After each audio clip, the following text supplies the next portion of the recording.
Hello दोस्तों, स्वागत है आपका आपके अपने चैनल में। और मैं सतीश आपका स्वागत करता हूं। आज का टॉपिक है हमारा कॉजेटिव वर्ब्स। बहुत इंपॉर्टेंट टॉपिक है। अगर आप लोगों ने अभी तक इसको नहीं समझा है तो आज समझ लीजिए। बहुत इजी है, बस वीडियो को शुरू से लेकर लास्ट तक देखना है। तो कॉजेटिव वर्ब्स क्या होती है, कैसे इनका हम यूज करेंगे, आज सारी इन बातों पर हम चर्चा करेंगे। सबसे पहले तो समझ लीजिए कि कॉजेटिव वर्ब्स का जो अर्थ होता है वो होता है कारणवाचक क्रिया। कॉजेटिव का होता है कारणवाचक क्रिया। तो कॉजेटिव वर्ब जो होती है वो चार होती है: make, cause, get, have. Make, cause, get, have, ये चार कॉजेटिव वर्ब्स होती है। इन चार कॉजेटिव वर्ब्स में मेक, केस का यूज अलग प्रकार से होता है और गेट, हैव का यूज अलग प्रकार से होता है। तो दो तरह के रूल बनेंगे, मेक, केस का यूज कैसे करेंगे और गेट, हैव का यूज कैसे करेंगे। यानी कि मेक और केस का प्रयोग एक जैसा होगा और गेट और हैव का प्रयोग एक जैसा होगा।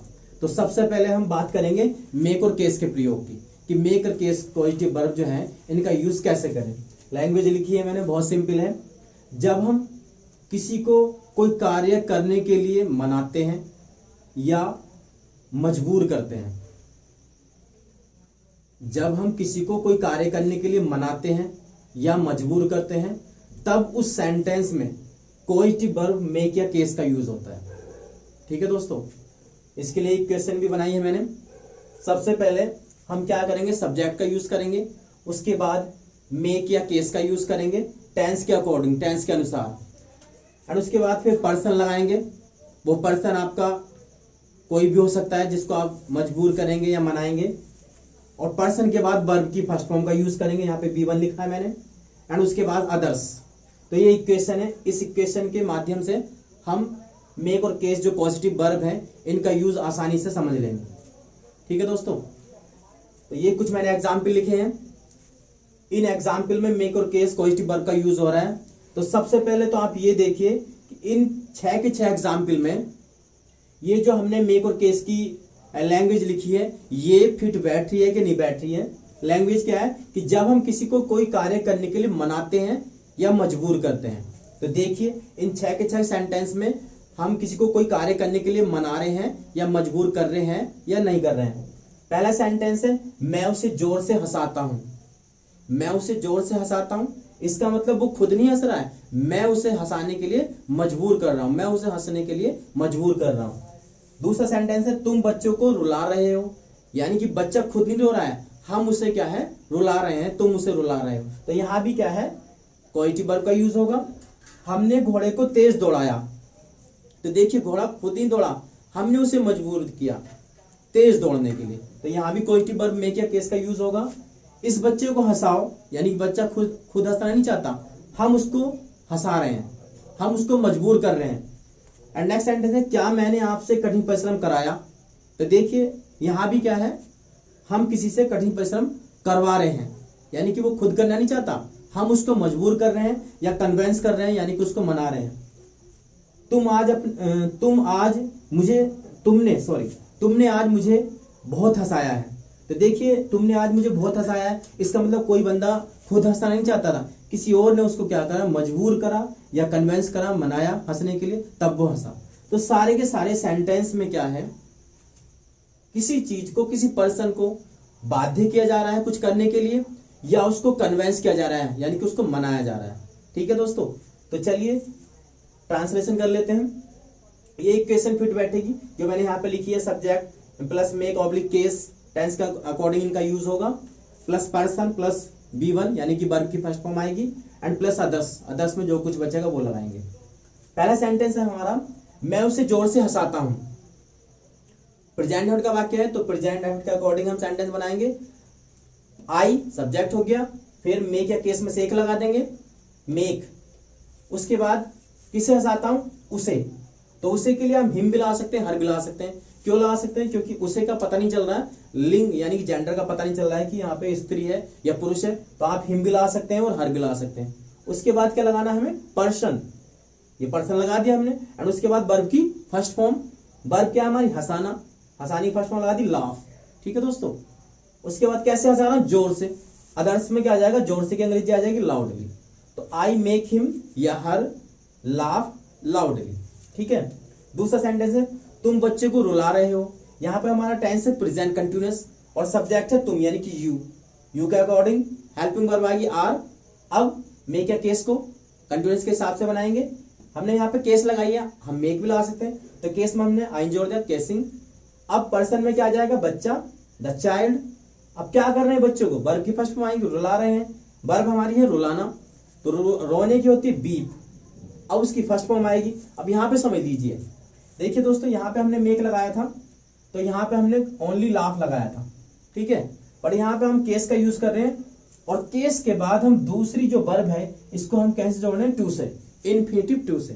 कहने का मतलब ये है कि मेक के बाद दूसरी वर्ब को टू से नहीं जोड़ा जाता है, यानी टू जो होता है ये इन्फिनिटिव टू जो होता है ये छिपा होता है। मेक के बाद हम दूसरी वर्ब को टू से नहीं जोड़ते। कुछ वर्ब होती हैं जिनके बाद दूसरी वर्ब को इन्फिनिटिव टू से नहीं जोड़ा जाता है, तो उनमें से मेक भी एक है, इसलिए लाभ से पहले यहाँ पे हमने इन्फिनिटिव टू का यूज नहीं करा। केस के बाद इन्फिनिटिव टू का प्रयोग होगा, इसलिए यहाँ पे हमने टू बीप लगाया है।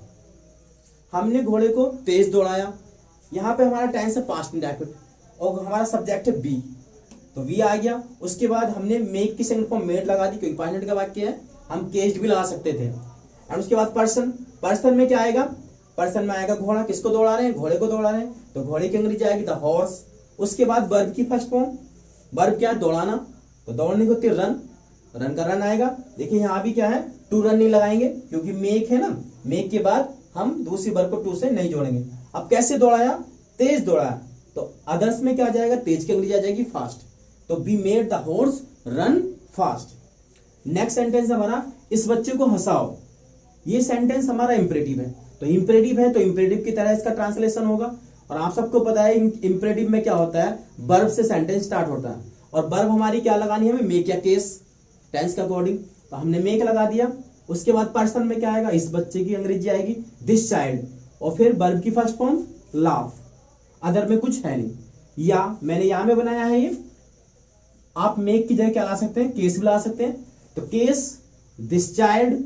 अब हम लाफ नहीं लगाएंगे, क्या लाएंगे टू लाफ, अभी बताया था केस के बाद दूसरी वर्ब को हम टू से जोड़ेंगे, बट मेक के बाद दूसरी वर्ब को टू से नहीं जोड़ते। क्या मैंने आपसे कठिन परिश्रम कराया, 5 मिनट का वाक्य इंट्रोगेटिव है तो उसी के अकॉर्डिंग हम बनाएंगे। अब जब 5 मिनट का वाक्य है तो शुरू में हेल्पिंग वर्ब 5 मिनट की आ जाएगी डिड, सब्जेक्ट क्या है मैंने यानी कि आई, उसके बाद हमारी वर्ब आएगी मेक या केस, हमने मेक लगा दी, हम केस भी लगा सकते हैं। एंड उसके बाद पर्सन, पर्सन क्या है आपसे, तो आपसे क्या आ जाएगी यू। उसके बाद वर्ब की फर्स्ट फॉर्म, वर्ब क्या हमारी कठिन परिश्रम करना, कठिन परिश्रम करने क्या होती है वर्क हार्ड, ठीक है, वर्क हार्ड, टू से जोड़ेंगे नहीं क्योंकि मेक है यहाँ पे और अदर्स में कुछ है नहीं, तो did I make you work hard, did I make you work hard. Next sentence है तुमने आज मुझे बहुत हंसाया है। यहाँ पे हमारा जो सेंटेंस है वो प्रेजेंट परफेक्ट का है, तो प्रेजेंट परफेक्ट की तरह हम इसकी ट्रांसलेशन करेंगे। तो आज के लिए हमने टुडे शुरू में लगा दी। उसके बाद सब्जेक्ट हमारा यू, प्रेजेंट परफेक्ट के अकॉर्डिंग हेल्पिंग वर्ब आएगी हैव। अब हमारी वर्ब मेक या केस में से एक आएगी और हमने क्या लगा दिया मेड लगा दिया, हम चाहे तो केस भी लगा सकते हैं, ठीक है, क्योंकि टेंस हमारा प्रेजेंट परफेक्ट है तो परफेक्ट के अकॉर्डिंग हमने कौन सी फॉर्म लगा दी, थर्ड फॉर्म, तो टुडे यू हैव मेड। अब पर्सन में क्या है, आगे पर्सन आएगा, पर्सन में क्या किससे हंसा रहे हैं, मुझे, तो मुझे क्या लगा देंगे मी, तो today you have made me. अब वर्ब की फर्स्ट फॉर्म, वर्ब क्या हमारी हंसाना, हंसने के हंसाने की होती है लाफ, लाफ लगा दी। उसके बाद अदर्स में क्या आ जाएगा, बहुत की अंग्रेजी सो मच, सो मच, तो today you have made me laugh so much. दोस्तों ये था हमारा कोएक्टिव वर्ब मेक और केस का यूज, बहुत इजी था। उम्मीद करता हूं कि आपको इस मेक और केस कोएक्टिव वर्ब का यूज समझ में आ गया होगा। समझने में कोई इसमें ज्यादा बड़ी बात नहीं है, बस ये डेफिनेशन आपको याद रखनी है। सबसे पहले हम कहीं का यूज करेंगे सब्जेक्ट का, उसके बाद मेक या केस का यूज करेंगे टेंस के अनुसार, जैसा भी वाक्य का टेंस होगा उसी के अकॉर्डिंग हम मेक और केस का यूज करेंगे।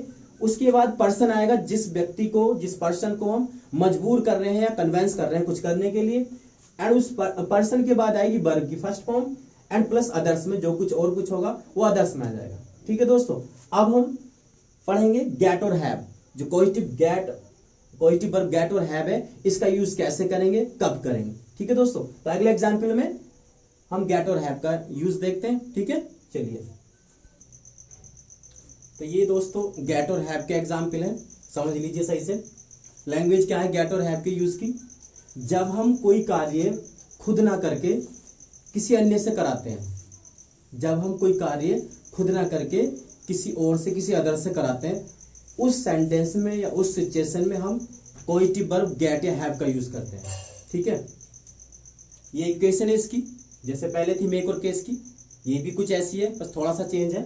सबसे पहले सब्जेक्ट आएगा, उसके बाद गेट या हैव से कोई एक, वो भी किसके अकॉर्डिंग, टेंस के अनुसार। उसके बाद हमारा ऑब्जेक्ट आएगा, एंड उसके बाद वर्ब की थर्ड फॉर्म, B3 लिखा मैंने। और उसके बाद हम लिखेंगे बाय समवन, यानी कि जिसके द्वारा हम काम करा रहे हैं। अगर वो दे रखा है पर्सन तो बाई से जोड़ देंगे उसको, नहीं दे रखा है तो नहीं जोड़ेंगे। ठीक है ना, फिर समझ लीजिए। सबसे पहले सब्जेक्ट आएगा, फिर गेट या हैव टेंस के अनुसार, गेट या हैव की फॉर्म टेंस के अनुसार आएगी, जैसा भी टेंस होगा। उसके बाद ऑब्जेक्ट, फिर वर्ब की थर्ड फॉर्म, एंड उसके बाद जिससे हम काम करा रहे हैं अगर वो पर्सन दे रखा है तो बाई से जोड़ देंगे, और नहीं दे रखा है तो नहीं जोड़ेंगे। ये सेंटेंस लिखे मैंने कुछ। सबसे पहले हम देखेंगे कि वाकई में इन सेंटेंस में या वास्तव में इन सेंटेंस में कोएक्टिव वर्ब गेट या हैव की लैंग्वेज फिट बैठ रही है कि नहीं बैठ रही है। देखिए, वह अपने मकान की पुताई मुझसे करवाएगा। देखिए, वो काम खुद नहीं कर रहा है, किसी और से करवा रहा है। इसका मतलब यहाँ पे कोएक्टिव वर्ब गेट या हैव का यूज होगा। निरक्षर मनुष्य ने मुझसे एक प्रार्थना पत्र लिखवाया है। तो देखिए यहाँ भी क्या है, निरक्षर मनुष्य ने प्रार्थना पत्र अपना आप नहीं लिखा, मुझसे लिखवाया है। तो यहाँ भी कोएक्टिव वर्ब गेट या हैव का यूज होगा। इस प्रार्थना पत्र पर अपने प्रधानाचार्य के हस्ताक्षर कराओ। तो यहाँ भी देखिए हस्ताक्षर किसी और से कराए जा रहे हैं, तो यहाँ भी कोएक्टिव वर्ब गेट या हैव का यूज होगा। एंड तुमने अपने बाल क्यों नहीं कटवाए। तो देखिए ये भी बाल अपने आप नहीं काटेगा, किसी और के द्वारा कटवाए जाएंगे। तो इसका मतलब यहाँ भी कोएक्टिव वर्ब गेट या हैव का यूज होगा। ठीक है ना, तो चलिए ट्रांसलेशन करते हैं। वह अपने मकान की पुताई मुझसे करवाएगा। इक्वेशन के अकॉर्डिंग चलते हैं। सबसे पहले सब्जेक्ट आ गया ही, टेंस हमारा फ्यूचर इंडेफिनिट है, तो ही के अकॉर्डिंग हमारी हेल्पिंग वर्ब विल आ गई। उसके बाद गेट या हैव टेंस के अनुसार आएगा, फर्स्ट फॉर्म आती है, तो गेट या हैव दोनों में से कोई से एक लिख सकते हैं। एंड उसके बाद क्या आएगा, ऑब्जेक्ट, किसकी पुताई करवानी है, अपने मकान की, तो अपने मकान की आ जाएगी हिज होम। एंड उसके बाद वर्ब की थर्ड फॉर्म, अब वर्ब क्या है इसमें, पुताई करना, पुताई करने की होती है व्हाइट वॉश, उसमें हमने थर्ड फॉर्म लगा दी व्हाइट वॉश्ड। ठीक है, अब किसके द्वारा पुताई की जा रही है, मुझसे पुताई करवाएगा। तो यहाँ पे पर्सन दे रखा है तो बाई से इसको जोड़ देंगे, बाई मी। देखिए दोस्तों, ये जो गेट और हैव कोएक्टिव वर्ब होती हैं, ये पैसिव वॉइस कोएक्टिव वर्ब भी कहते हैं इनको, पैसिव वॉइस की कोएक्टिव वर्ब भी इनको कहा जाता है। क्यों कहा जाता है, क्योंकि यहाँ पे कार्य खुद न करके किसी और से करवाया जाता है। ठीक है, दूसरा सेंटेंस है, निरक्षर मनुष्य ने मुझसे एक प्रार्थना पत्र लिखवाया है। तो यहाँ पे हमारा सब्जेक्ट है निरक्षर मनुष्य, द इलिटरेट मैन। टेंस हमारा प्रेजेंट परफेक्ट है, तो प्रेजेंट परफेक्ट के अकॉर्डिंग हेल्पिंग वर्ब आ गई हैज। उसके बाद गेट या हैव की फॉर्म बदलेंगे हम टेंस के अनुसार। टेंस परफेक्ट है तो थर्ड फॉर्म आएगी, गेट की थर्ड फॉर्म गोट लगा सकते हैं या हैव की थर्ड फॉर्म हैड लगा सकते हैं, दोनों में से कोई सी एक लगा सकते हैं। उसके बाद क्या आएगा, ऑब्जेक्ट आएगा। ऑब्जेक्ट क्या है हमारा, एप्लीकेशन, एक प्रार्थना पत्र है तो एन एप्लीकेशन। अब वर्ब की थर्ड फॉर्म, वर्ब क्या है, लिखवाना, लिखने की होती है राइट, और राइट की थर्ड फॉर्म रिटर्न। अब किसके द्वारा लिखवाया जा रहा है, अगर पर्सन दे रखा है तो बाई से जोड़ देंगे, मुझसे लिखवाया जा रहा है तो बाई मी। ठीक है, तो the illiterate man has got या had an application written by me. Next sentence है, इस प्रार्थना पत्र पर अपने प्रधानाचार्य के हस्ताक्षर कराओ। इंपरेटिव है सेंटेंस, तो इंपरेटिव की तरह हम ट्रांसलेशन करेंगे। गेट या हैव का यूज शुरू में हो जाएगा, गेट या हैव। उसके बाद क्या आ जाएगा हमारा ऑब्जेक्ट, ऑब्जेक्ट क्या है, इस प्रार्थना पत्र यानी दिस एप्लीकेशन। उसके बाद वर्ब की थर्ड फॉर्म, वर्ब हमारी हस्ताक्षर कराना, सिग्न। अब किसके द्वारा हस्ताक्षर कराए जा रहे हैं, पर्सन दे रखा है अपने प्रधानाचार्य के, तो यहाँ पे अपने प्रधानाचार्य को हम बाई समवन की तरह देखेंगे, तो यहाँ पे क्या जाएगा, बाई योर प्रिंसिपल। तो get oblique have this application sign by your principal. तुमने अपने बाल क्यों नहीं कटवाए। देखिए इंट्रोगेटिव सेंटेंस है, तो इंट्रोगेटिव की तरह ही क्या हम इसकी ट्रांसलेशन करेंगे। पास्ट नेगेटिव का सेंटेंस है, तो शुरू में क्यों की अंग्रेजी आ जाएगी भाई, साथ में हेल्पिंग वर्ब डिड, फिर हमारा सब्जेक्ट आ गया यू, एंड निगेटिव है तो नॉट लगा दिया। उसके बाद टेंस के अनुसार हम गेट या हैव की फॉर्म लिखेंगे, तो गेट या हैव भी आएगी क्योंकि पास्ट नेवर के इंटीग्रेटिव सेंटेंस में क्या आती है, फर्स्ट फॉर्म ही आती है, तो गेट या हैव का यूज करेंगे। एंड उसके बाद क्या आएगा, ऑब्जेक्ट। ऑब्जेक्ट क्या है, अपने बाल, योर हेयर। अब वर्ब की थर्ड फॉर्म कटवाना, कटने क्या होती कट, और कट की तीनों फॉर्म कट ही होती है। अब देखिए यहाँ पे बाई संबंध नहीं आएगा, यानी कि यहाँ पे पर्सन नहीं खोला, किससे बाल कटवाए हैं, किससे बाल कटवाने हैं वो नहीं खोल रखा, तो इसलिए यहाँ पे हम बाई से कोई पर्सन नहीं जोड़ेंगे। ठीक है दोस्तों, तो ये तो था हमारा गेट और हैव का यूज। कोई वर्ब गेट या हैव का यूज हम कैसे करेंगे, ये इस सेंटेंस से मैं समझता हूँ कि आपको क्लियर हो गया होगा। और उसके बावजूद भी अगर आपको कोई बात समझ में नहीं आती है, मेक या केस का यूज कैसे करें, या गेट और हैव के यूज में कोई प्रॉब्लम आती है, तो आप मुझे कमेंट कर सकते हैं, कमेंट बॉक्स में जाके अपना कमेंट लिख सकते हैं। नेक्स्ट वीडियो में मैं कोशिश करूंगा कि उस प्रॉब्लम को आपकी सॉल्व कर दूं। और एक बात सुन लीजिए काम की, कोई भारी टॉपिक नहीं था, समझ में आ गया होगा आपकी। मेक, केस, गेट, हैव, ये चार कोएक्टिव वर्ब होती है। मेक केस का यूज अलग तरीके से होता है और गेट हैव का यूज अलग तरीके से होता है। दोनों में एक डिफरेंस है। क्या डिफरेंस है, मेक केस कोएक्टिव वर्ब जो है ये, इनका यूज हम जब करते हैं जब हम किसी को कोई कार्य करने के लिए मजबूर करते हैं या कन्विंस करते हैं, उसको मनाते हैं। फिर सुन लीजिए, मेक और केस का यूज हम तब करते हैं जब हम किसी को कोई कार्य करने के लिए कन्विंस करते हैं, उसको मनाते हैं या बाध्य करते हैं, फोर्स करते हैं। ठीक है। और गेट हैव का यूज कब करते हैं, जब हम कोई कार्य खुद ना करके, स्वयं ना करके किसी और से करवाते हैं, तब हम कोएक्टिव वर्ब गेट और हैव का यूज करते हैं। ठीक है। अब ट्रांसलेशन में क्या डिफरेंस है, मेक और केस के साथ वर्ब की फर्स्ट फॉर्म का यूज होता है और गेट और हैव के साथ वर्ब की थर्ड फॉर्म का यूज होता है। अब गेट और हैव के साथ वर्ब की थर्ड फॉर्म का यूज क्यों होता है, क्योंकि गेट और हैव जो होती है वो कोएक्टिव वर्ब की पैसिव वॉइस मानी जाती है, यानी पैसिव वॉइस कोएक्टिव वर्ब मानी जाती है, क्योंकि यहाँ पर जो कार्य है वो खुद ना करके किसी और से करवाया जाता है। ठीक है दोस्तों, तो ये अंतर है। उम्मीद करता हूं कि आपको कोएक्टिव वर्ब का ये टॉपिक समझ में आ गया होगा। और अगर भाई वीडियो आपको पसंद आया हो तो